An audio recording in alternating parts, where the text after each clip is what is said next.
Nous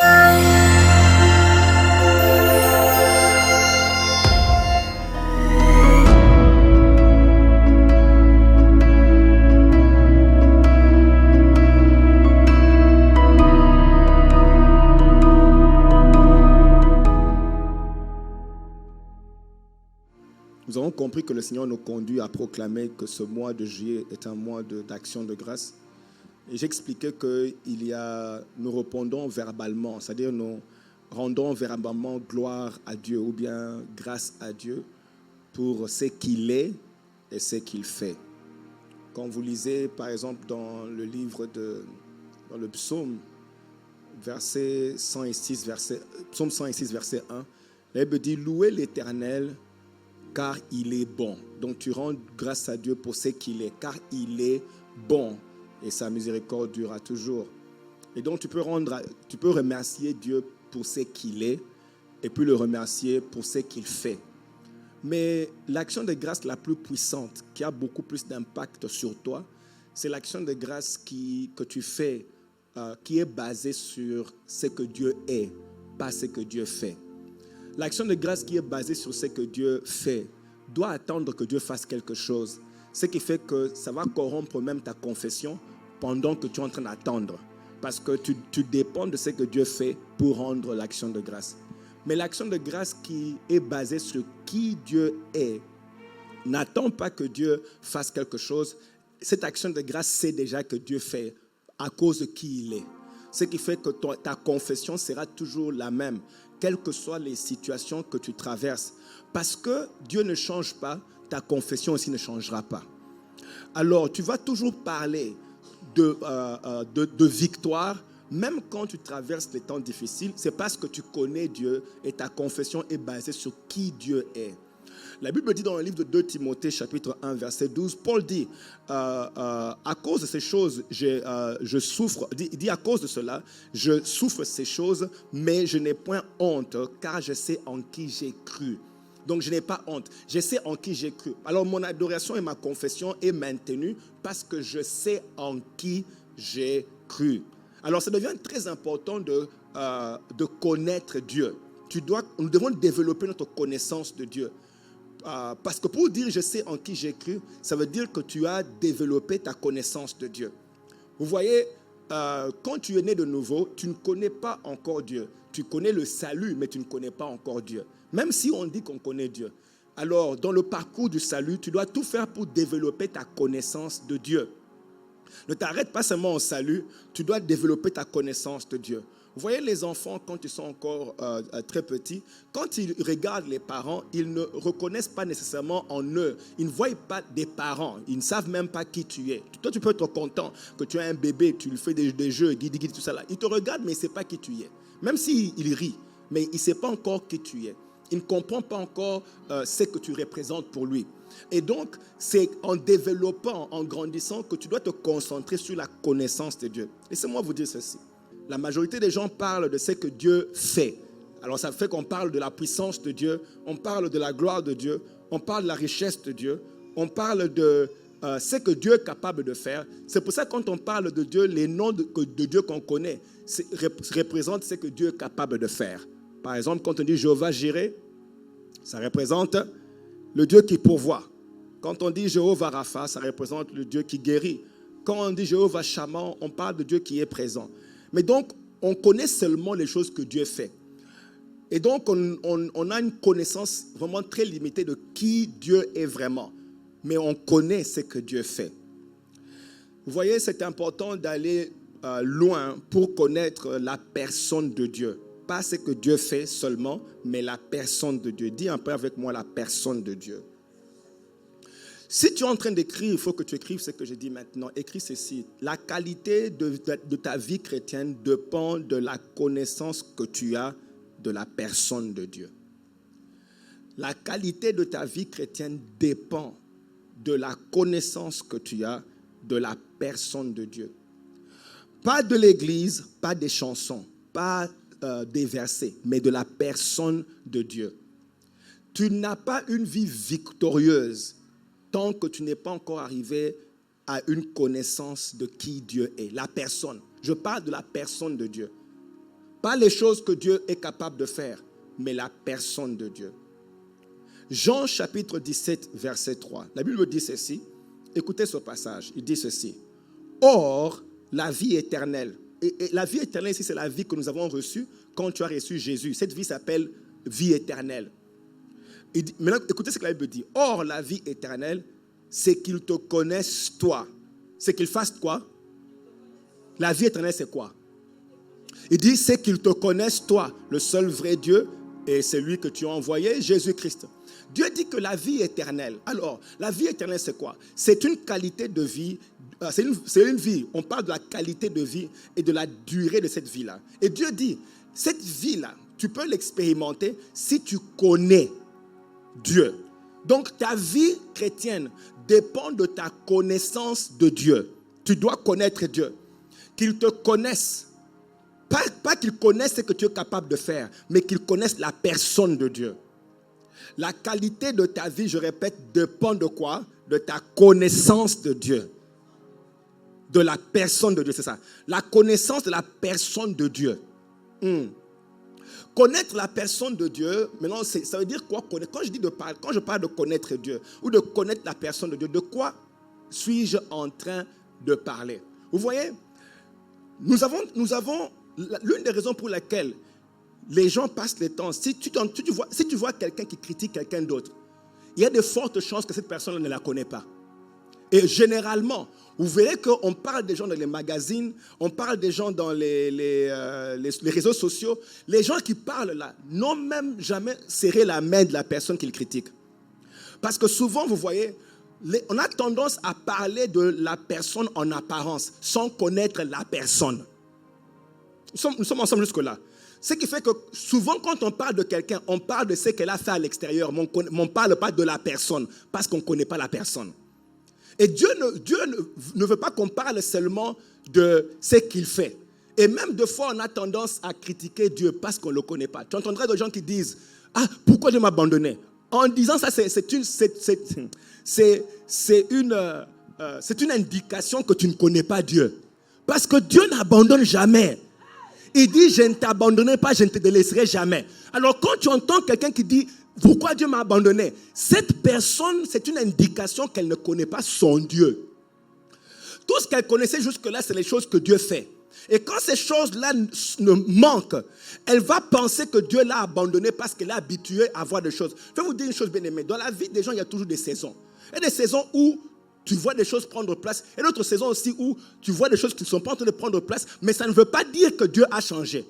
Vous voyez par exemple les étoiles. Les étoiles brillent. Elles brillent même pendant la journée. Seulement que dans la journée, on ne les voit pas. Mais les étoiles n'arrêtent pas de briller. Elles continuent à briller. Seulement que la journée, on ne les voit pas. La nuit, elles paraissent. Mais la journée, elles disparaissent. Mais elles continuent à briller. Dieu est toujours là. Même quand tu ne vois rien. Mais il est là. C'est pour ça que j'aime des gens comme David qui dit, même quand je traverse la vallée de l'ombre de la mort, je ne crains aucun mal. Pas parce que je te vois, mais parce que je sais. C'est quelqu'un qui connaissait son Dieu. Est-ce que tu as appris à connaître la personne de Dieu? Vous voyez, Moïse, quand on parle de connaître quelqu'un, on veut parler de connaître le caractère de la personne. Ou je dirais, ce qui distingue cette personne-là, ou la nature de cette personne-là. C'est pour ça que vous pouvez voir quelqu'un qui peut-être pêche, et vous le critiquez parce qu'il commet des dégâts où il pêche. On connaît parce qu'il pêche. Mais le problème est que vous ne savez pas que lui, quand il rentre à la maison, il pleure parce que ça lui fait mal de faire ce qu'il fait là. Oh là là, je ne sais pas si j'ai parlé de 2 ou 3 personnes, c'est fini. Ou, c'est-à-dire que les gens à l'extérieur te voient comme un bandit, mais quand tu rentres à la maison, tu pleures parce que tu n'aimes pas ce que tu fais. Et donc, si on passe le temps à t'observer de l'extérieur, on risque de mal t'évaluer. Et c'est comme ça maintenant, quand on parle de connaître quelqu'un, ne te limite pas au nom et au numéro de téléphone. Nous aussi, arrêtons d'appeler tout le monde ami. Parce que tous ceux qu'on appelle amis n'ont pas eu le temps de te connaître. J'ai mal parlé. On peut avancer. Alors, maintenant, connaître quelqu'un, c'est connaître son caractère. Connaître ce qui le distingue. Sa nature. Et nous, maintenant, quand on parle de connaître Dieu, qu'est-ce qu'on veut connaître? Nous voulons connaître le caractère de Dieu. La Bible nous dit que le caractère de Dieu, c'est l'amour. 1 Jean chapitre 4, verset 16. Dieu est amour. Est-ce qu'on peut dire Dieu est amour? On ne dit pas qu'il a l'amour, qu'il fabrique l'amour. Non, il est amour. Est-ce qu'on peut dire Dieu est amour? Oh Seigneur. Ma prière est qu'à travers ce message, nous devenions révolutionnés par la connaissance de l'amour de Dieu. Dieu est amour. Dis un peu avec moi, Dieu est amour. Vous voyez, lorsque Moïse a demandé de voir la gloire de Dieu, vous lirez ça dans Exode chapitre 33, verset 18. Il dit, fais-moi voir ta gloire. Moïse dit à Dieu, fais-moi un peu voir ta gloire. Je veux qu'on puisse comprendre ce que Moïse demandait. Moïse n'était pas en train de dire, fais-moi voir ta puissance. Il n'était pas en train de dire, fais-moi voir ta richesse. Non, Moïse disait, fais-moi voir ta gloire. Qu'est-ce que ça veut dire, d'abord, voir? Il n'était pas en train de dire, je veux regarder ta gloire. Non, il voulait dire, je veux t'évaluer, te connaître plus profondément. Je veux te contempler. C'est ce que ça veut dire. Je veux t'analyser. Je veux te connaître. C'est ce que ça veut dire. Fais-moi voir. Laisse-moi connaître ta gloire. Le mot gloire ici veut dire kabod. Kabod veut dire, fais-moi connaître ton caractère. Fais-moi connaître ce qui fait ta valeur. Nous sommes ensemble jusque-là. Dans la prière de Moïse, écoutez, quand on voit le succès que Moïse a eu, ce n'est pas parce qu'il connaissait le feu, c'est parce qu'il connaissait le caractère de Dieu. Il dit, fais-moi voir ton caractère. Fais-moi voir, je voudrais te connaître. Connaître ce qui fait ta réputation. Connaître ce qui fait ton caractère. Maintenant, Dieu dit à Moïse, je veux te montrer qui je suis. Dieu n'a pas montré à Moïse le feu. Quand on imagine Dieu qui montre la gloire, on se dit peut-être qu'il a montré ses richesses. Mais allons voir qu'est-ce que Dieu a montré à Moïse. Exode chapitre 34, verset 6. Et l'Éternel passa devant lui. Maintenant Dieu vient devant Moïse et s'écria, l'Éternel, l'Éternel, Dieu miséricordieux et compatissant, lent à la colère, riche en bonté et en fidélité. Maintenant, quand on va regarder le compte de Dieu, ce qu'on trouve dans son compte, c'est la richesse en bonté. Cet amen-là est vraiment. Il dit, si tu veux me connaître, mon caractère riche en bonté et en fidélité, ça veut dire que je reste le même. Que tu partes, que tu reviennes, moi je suis toujours là. Mes bras sont toujours ouverts. Je ne change pas, mon attitude envers toi ne change pas selon toi. Ma fidélité fait que je demeure le même. Le mot fidélité au caractère, c'est comme statue. Vous voyez, quand tu regardes la statue de la liberté, elle est comme ça. Qu'il vente, qu'il pleuve, qu'il neige, que les oiseaux viennent dessus, qu'on crache dessus, la statue continue à sourire. Vous pouvez dire, jetez les pierres, la statue continue. C'est comme ça que Dieu est fidèle, c'est un caractère qui ne change pas. En fait, au lieu de dire que j'ai l'amour, au lieu de dire que je suis amour, il commence à décortiquer ce que l'amour représente. Parce que les actions de l'amour, c'est la miséricorde, la compassion, la bonté et la grâce. Les 4 actions de l'amour. Alors il dit miséricordieux, compatissant, riche. Ah, dis un peu riche. Alors Dieu dit à Moïse, tu n'as pas besoin de voir la lumière, la gloire, le feu. Laisse-moi te montrer qui je suis. Alors Dieu vient vers Moïse. Il fait comme un défilé de mode pour lui montrer un peu la richesse de la fidélité et de la bonté. Le problème avec nous, c'est qu'on ne connaît pas Dieu comme ça. La majorité des gens imaginent un Dieu fâché contre eux. Et donc, vous voyez, Moïse, ce qu'il a pu faire dans sa vie, ce qu'il a pu accomplir dans sa vie, c'est parce qu'il connaissait Dieu. Il connaissait Dieu. La connaissance de Dieu lui a permis, bien aimé, la victoire que Moïse avait, c'est parce que, voilà le secret. Parce que Moïse dit à Dieu ceci, je dois aller combattre les ennemis. Mais avant d'aller, il n'a pas dit donne-moi les armes, il n'a pas dit donne-moi la puissance. Il dit laisse-moi d'abord te connaître. Parce que si je peux te connaître, L'assurance que j'aurai quand je serai en face de ces ennemis-là. J'aurai l'assurance de savoir que tu m'aimes au point où tu ne peux pas me laisser. Ça, c'est des choses qu'on doit connaître. Vous voyez, ce qui a fait le succès de Paul, ce n'était pas l'onction, c'est la connaissance de l'amour de Dieu. Paul lui-même dit ceci. Mais dans toutes ces choses, nous sommes plus que vainqueurs. Parce que c'est lui qui nous a aimés. Il ne dit pas parce que je suis fort. Aïe, je n'ai pas eu la victoire parce que je suis fort. Je suis plus que vainqueur. Parce que c'est lui qui m'a... Dis un peu, je suis plus que vainqueur. Parce que c'est lui qui m'a aimé. Il explique que j'aurai la victoire. C'est-à-dire que tu regardes le problème. Tu dis, problème, je t'annonce que j'aurai la victoire. Comment tu sais? Il m'a aimé. Il m'a aimé. Il ne va pas me laisser. Donc, j'ai la victoire par celui qui m'a aimé. Écoutez ce qu'il dit. Il dit, car j'ai l'assurance. Peux-tu être convaincu de l'amour de Dieu ce matin? Dire, j'ai l'assurance. Dis un peu, j'ai l'assurance. Hey, je suis sûr. Il dit, j'ai l'assurance que ni la mort, ni la vie, ni les anges, ni les dominations, ni les choses présentes, ni les choses à venir, ni les puissances, ni les hauteurs, ni la profondeur, ni aucune créature, ni les sorciers, ni les marabouts, j'ajoute, ni les marabouts, ni la maladie. Rien ne peut me séparer de l'amour de Dieu manifesté. Aïe, rien ne pourra me séparer. Rien ne pourra me retirer de l'amour de Dieu.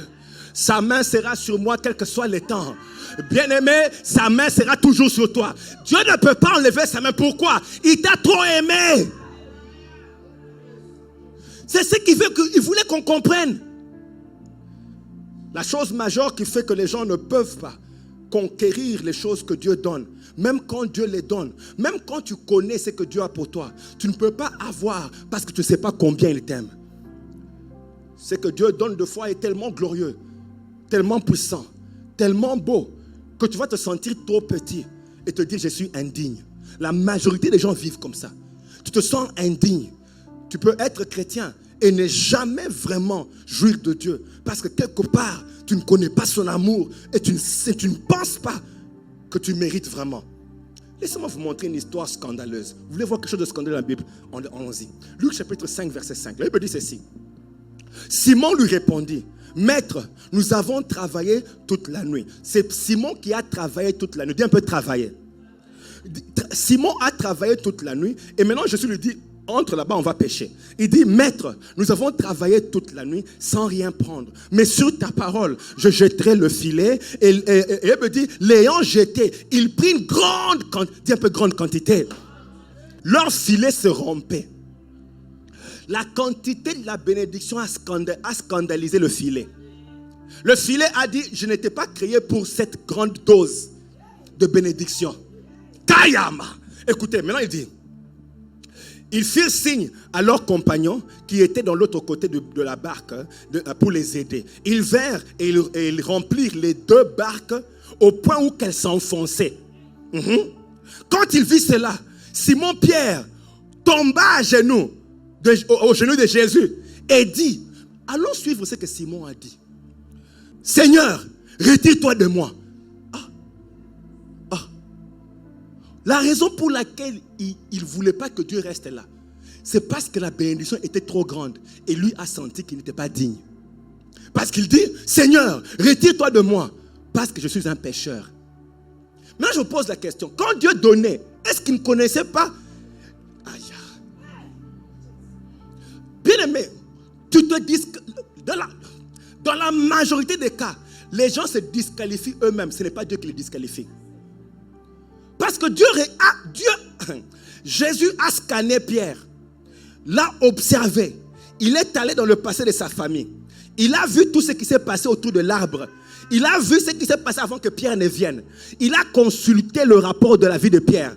Il a vu tous les bévus et les bévus et les mévus. Tout ça, il a vu. Après, il décide, il dit, je te bénis. Si tu sens ça en toi, acclame un peu ces dieux-là.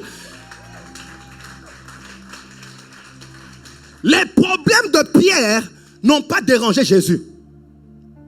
Alors, pourquoi tu penses que tu es disqualifié? Le problème, c'est qu'on ne connaît pas Dieu. Donc, ça veut dire que Pierre préférait, quand il dit retire-toi de moi, ça veut dire que Pierre préférait vivre dans la pauvreté. C'est comme si c'est encore mieux. Laissez-moi vous dire, il ne faut pas trop se moquer de Pierre. Beaucoup de chrétiens préfèrent. Vous voyez, je vais vous dire une chose. Vous allez réaliser ceci. Que c'est plus facile d'accepter qu'on te maudisse que quand on te bénit. Si aujourd'hui on te dit tu es béni, tu vois, c'est comme si on ne t'a rien fait. Mais si quelqu'un disait tu es maudit, aïe, tous les intercesseurs du quartier vont savoir, il faut qu'on se regroupe, qu'il y ait une réunion nationale parce que quelqu'un a dit tu es maudit.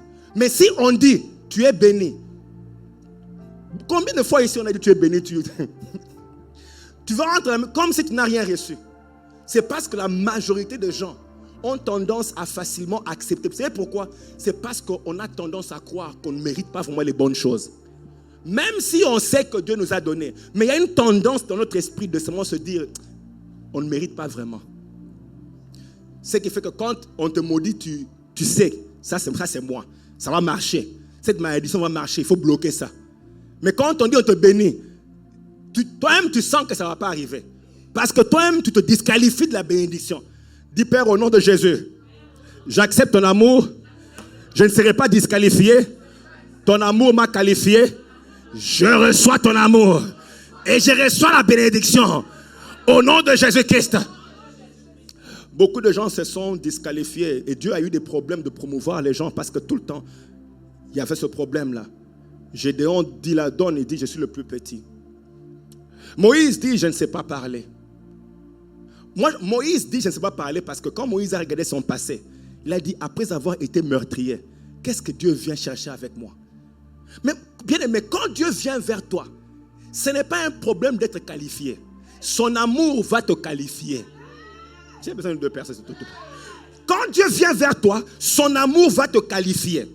C'est son amour. C'est son amour qui le fait. Ce n'est pas ton intelligence, c'est son amour. Vous voyez, moi je ne pense pas que le plus grand problème de l'homme, c'est ce qu'il manque. Le plus grand problème de l'homme, c'est qu'il ne connaît pas l'amour de Dieu. Même le chrétien.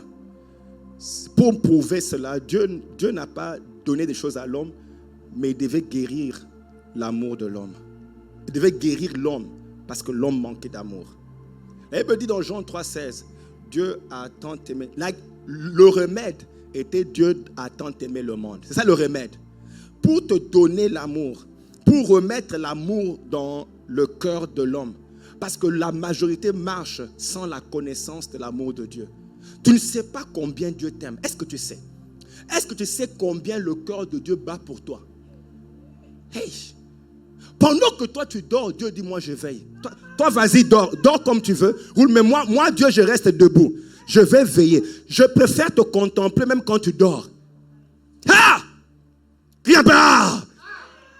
Donc Dieu dit je t'aime tellement que je fais de toi la prunelle de mes yeux. Bien aimé, la prunelle des yeux, c'est la partie que tu protèges le plus. On peut te cogner au bras, tu ne vas même pas sentir ça. Mais la prunelle, c'est là où tu focalises ton attention. Et Dieu dit, voilà ce que j'ai fait de toi. Pas mon doigt, mais la prunelle. Pour te montrer à quel endroit tu es. Dis un peu Dieu m'aime. Dis un peu Dieu m'aime. Dis encore Dieu m'aime. Vous voyez, il dit, l'homme a souffert tellement de ça que quand Dieu a envoyé Jésus, ce n'était pas pour que Jésus commence un ministère, c'était pour que Jésus prouve que Dieu nous aime. La Bible dit dans le livre de Romains, chapitre 5, verset 8, mais Dieu prouve son amour envers nous. Pourquoi Dieu doit prouver son amour? C'est parce qu'on ne le connaît pas.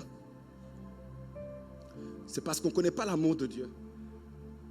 Et comme on ne connaît pas l'amour de Dieu, Dieu devait venir éprouver.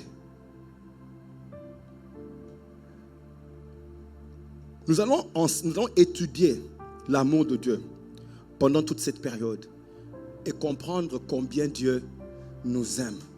Dis un peu Dieu m'aime. Dis alors tout m'appartient parce que Dieu m'aime.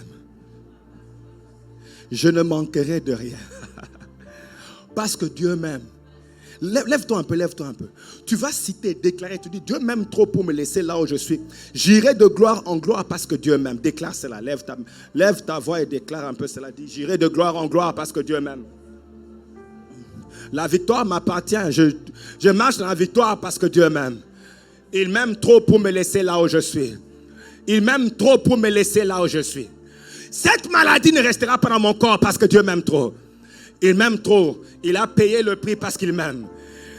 Déclare cela, dis, déclare cela. Il m'a qualifié. Dieu m'a qualifié. Il m'a qualifié. Tout m'appartient.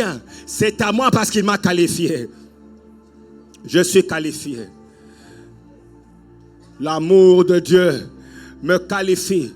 Ce futur est à moi à cause de l'amour de Dieu. Ce futur est à moi à cause de l'amour de Dieu. Je te bénis pour ton amour. Je te bénis pour ton amour. Au nom de Jésus. Reçois l'honneur. Oh! Les bras hey! Reçois la gloire. Oh, reçois. Reçois la gloire. Hey! Reçois la gloire qui t'endure, ô Éternel. Mon Dieu, reçois la gloire. Reçois la gloire qui t'endure, ô Éternel. Ah! Mon Dieu, reçois la gloire. Reçois la gloire qui t'endure, ô Éternel. Oh, gloire, merci, reçois la gloire. Rebre sakamanto brosokema eketaya. Reçois, reçois, hey. Oh, Mayaka. Kaya Bosaka. Oui, élève ta voix, tu le bénis pour son amour, tu lui dis merci. Kare Bosaka. Reçois, reçois, et Maka. Ramako Sataya. Hey! Ton amour est grand. Apprends-nous à connaître ton amour. Apprends-nous à comprendre ton amour.